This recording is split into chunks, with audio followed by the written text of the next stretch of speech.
सुंदरगढ़ जिल्लारू एक आश्चर्यजनक खबर आसी।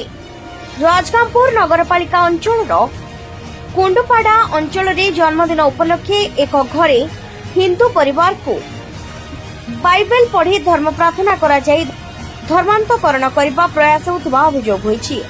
एही घटना रे 3 जण पुरुष और जड़े महिला सम्मिलित थिले।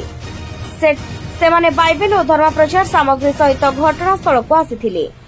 एथिपरि हिंदू संगठन को एही अनैतिक कार्यर खबर मिलिथिबारु सेमाने समय रे पहुंची 4 जण को रंगे हाथ धरी पुलिस को सूचना देथिले। पुलिस घटनास्थल को पहुंची तुरंत 4 जण को गिरफ्त करिछि। सेमानक निकटरू बाइबल और अन्य धर्म प्रचार संबंधी पुस्तक व्यवहार जबत करा जाइछि।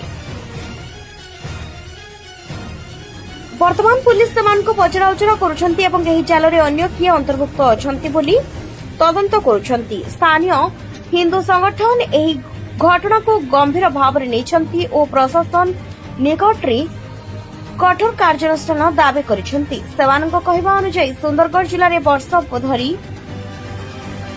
एपरि धर्मांतकरण घटना चली आसुछि। विशेषकर राजगांगपुर और ता सहित संयुक्त ग्राम गुड़िकरे